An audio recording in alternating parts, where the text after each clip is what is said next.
बिस्मिल्लाहिर्रहमानिर्रहीम। अस्सलातु वस्सलामु अलैका या रसूलल्लाह व अला आलिका व अस्हाबिका या हबीबल्लाह।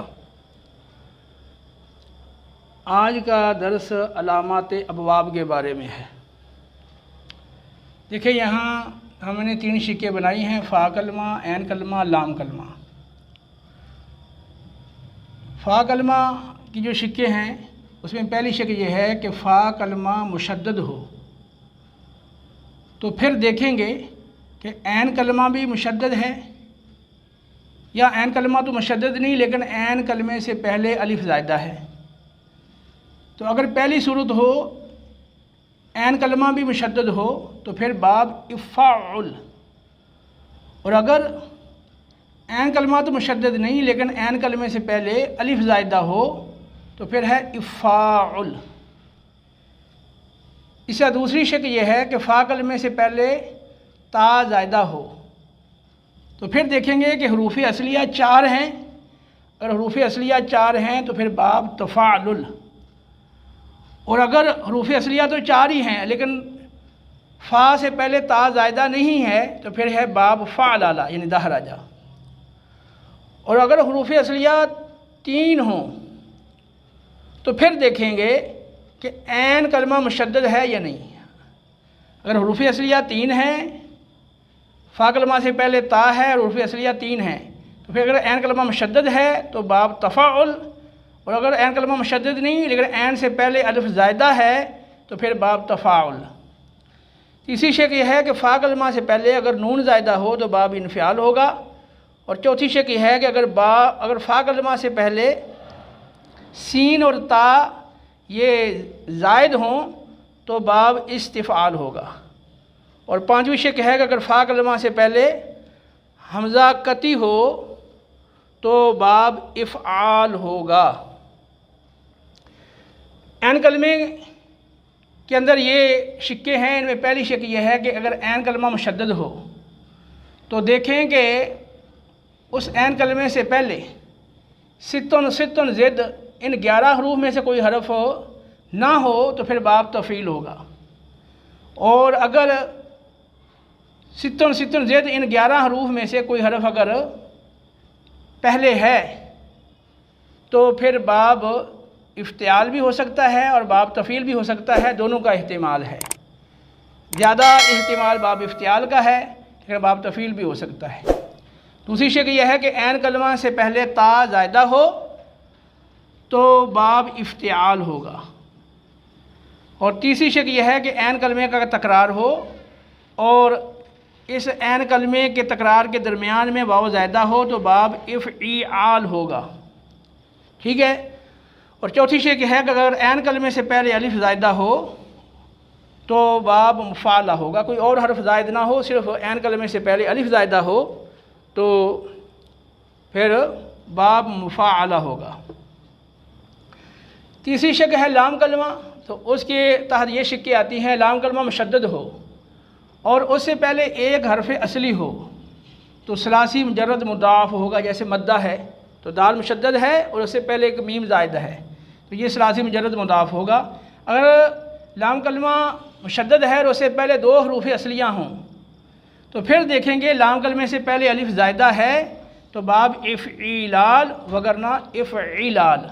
जैसे इहमारा में रा मुशद्दद है, इससे पहले अलिफ है तो ये इफ़ईलाल है। और इहमर्रा तो इसमें आखिरी लाम कलमा मुशद्दद है और उससे पहले अलिफ ज़ायदा नहीं है, लिहाजा इफ़ईलाल होगा। और अगर लाम कलमा से पहले 3 हरूफ असलियाँ हों तो बाब इफ़इल्लाल होगा, यानी लाम कलमा से पहले 3 हरूफ असलियाँ हों। लाम कलमा वो भी एक लाम जो है हरफ असली होगा, कुल 4 हरूफ असलिया हो जाएंगे। अगर लाम कलमे से पहले 3 हरूफ असलिया मौजूद हैं तो फिर बाब इफ़इल्लाल होगा। ठीक है, यानी लाम कलमा मुशद्दद है और लाम कलमे से पहले 3 हरूफ असलिया हैं तो इफ़इल्लाल। दूसरी शक्ल है कि लाम कलमा से पहले नून ज़ायदा हो तो बाब इफ़इल्लाल होगा। लाम से पहले नून ज़ायदा हो तो इफ़इल्लाल। तीसरी शक्ल यह है कि लाम कलमे से पहले वाव मुशद्दद ज़ायदा हो। लाम कलमे से पहले वाव मुशद्दद ज़ायदा हो तो बाब इफ़इवाल होगा। ठीक है, दोबारा इसको आप समझ लें कि हमने अलामात वाव को ज़ब्त को सहल करने के लिए 3 शिक्कों में तकसीम किया है, फ़ा कलमा, ऐन कलमा, लाम कलमा। यानी बाद अलामात का ताल्लुक़ फ़ा कलमा से जोड़ा है, बाद अलामात का ताल्लुक़ ऐन कलमा से, और बाद अलामात का ताल्लुक़ लाम कलमा से हमने जोड़ा। तो फ़ा कलमा के तहत ये शिक्के हैं। इनमें पहली शिक्का यह है कि फ़ा कलमा अगर मुशद्दद है तो फिर देखेंगे कि ऐन कलमा भी मुशद्दद है। अगर फ़ा कलमा मुशद्दद होने के साथ साथ ऐन कलमा भी मुशद्दद हो तो फिर बाब होगा इफ़ाउल। और अगर फ़ा कलमा मुशद्दद है लेकिन ऐन कलमा मुशद्दद नहीं, लेकिन ऐन कलमे से पहले अलिफ ज़ायदा मौजूद है तो फिर बाब होगा इफ़ाउल। और दूसरी शक्ल यह है कि फ़ा कलमा से पहले ता ज़ायदा हो। तो अब देखेंगे कि हरूफ असलिया 4 हैं तो फिर तो बाब तफ़ाउल है। ठीक है, फ़ा कलमा से पहले ता ज़ायदा हो, हरूफ असलिया 4 हों तो तफ़ाउल बाब है, तफ़ाउल तदाह राजा।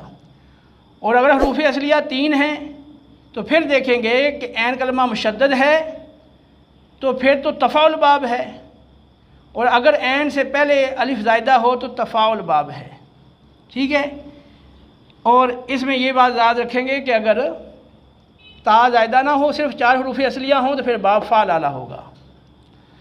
तीसरी शक्ल यह है कि फ़ा कलमे से पहले नून ज़ायदा हो तो बाब इन्फ़ियाल। और चौथी शक्ल है कि फ़ा कलमा से पहले अगर सीन और ता ज़ायद हों तो बाब इस्तिफ़ाल। पाँचवीं शक्ल यह है कि फ़ा कलमा से पहले हमज़ा कती हो तो बाब इफ़आल होगा। ऐन कलमे के तहत ये शिक्के हैं। इनमें पहली शक्ल यह है कि ऐन कलमा मुशद्दद हो तो उससे पहले देखें कि सित्तुन ज़िद, यानी सीन ता नुक्ते लगाएं तो शीन सा, स्वाद ता नुक्ते लगाएं तो द्वाद ज़ा, ज़ादा नुक्ता लगाएं तो ज़ाल। ये 11 हरूफ में से कोई हरफ अगर पहले ना हो, ऐन कलमा मुशद्दद हो और उससे पहले इन हरूफ में से कोई हरफ ना हो तो बाब तफ़ील होगा। और अगर इन हरूफ में से कोई पहले हरफ मौजूद है तो फिर बाब इफ्तियाल होने का कभी इम्कान है और बाब तफ़ील भी हो सकता है, यानी दोनों बाबों का एहतिमाल है।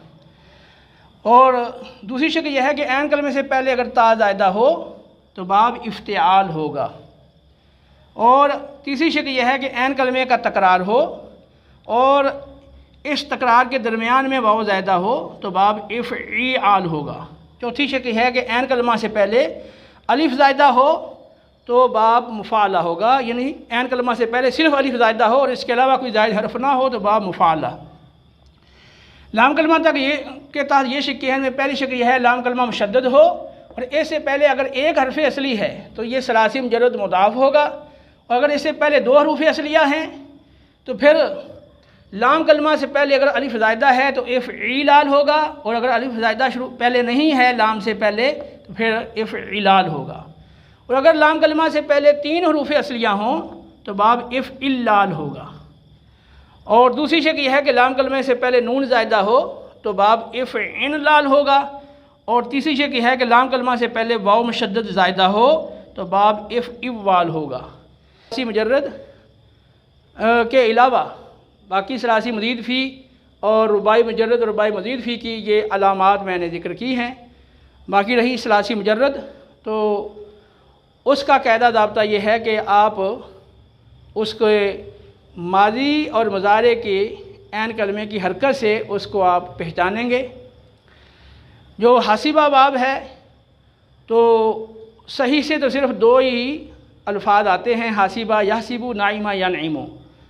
बाकी इसके अलावा सही के अल्फाज हासिबा से नहीं आते। तो सही में इसकी पहचान आसान है कि हासिबा और नाइमा यही सिर्फ बाब हासिबा से आते हैं, इसके अलावा कोई और लफ्ज़ सही वो इस बाब से नहीं आता। बाकी को आप देख लें कि जो बाब ज़ाराबा है और बाब नासरा है और बाब फ़ाता है, तीनों में मादी के ऐन कलमे पर फ़तह है, और सामिया इसके मादी के ऐन कलमे पे कसरा है, कारुमा में ऐन कलमे पर ज़म्मा है। इनके मदारे देख लें तो बाब ज़ाराबा, बाब हासिबा, इनके मदारे के ऐन कलमे पर कसरा है। तो चूँकि हासिबा तो सिर्फ सही के 2 लफ्ज़ ही आते हैं, तो इनके अलावा अगर कहीं सही का लफ्ज़ हो और मुज़ारे में ऐन कलमे पे कसरा हो तो वो बाब ज़ाराबा ही होगा। इसी तरह बाब कारुमा, बाब नासरा, इनके ऐन कलमे पर ज़म्मा आता है मुज़ारे के अंदर। तो अगर मुज़ारे में ऐन कलमे पे ज़म्मा है तो इनकी मादी को आपको देखना पड़ेगा कि इनकी मादी वो अगर ऐन कलमे पर ज़म्मा है और मादी में भी ज़म्मा है तो कारूमा बाब हो जाएगा। अगर मादी में ज़म्मा नहीं है, फ़तह है, जैसे नासरा, तो फिर बाब नासरा हो जाएगा। तो इनकी अगर फ़तह बाब है और उसके अंदर ऐन या लाम कलमा हरफ हल्की है, ठीक है, तो उसके अंदर ज़्यादा एहतिमाल है कि बाब वो फ़तह हो। लेकिन इसका जो सही तरीका है वो यही है कि इसके मादी और मुज़ारे आप कुरान पाक से तलाश कर लें, या हदीस मुबारका में कहीं आपकी नज़र में इसका मादी और मुज़ारे हो, या फिर आप लुग़त की किताब से मादी मुज़ारे को देखें। तो मादी मुज़ारे की ऐन कलमे की हरकत से ही आपको उसके सही बाब का इल्म होगा। बाकी जो ये अलामात हैं सुलासी मज़ीद फ़ी की, रुबाई मुजर्रद, रुबाई मज़ीद फ़ी की, मैंने आपके सामने ये इख्तिसार से अर्ज़ कर दी हैं।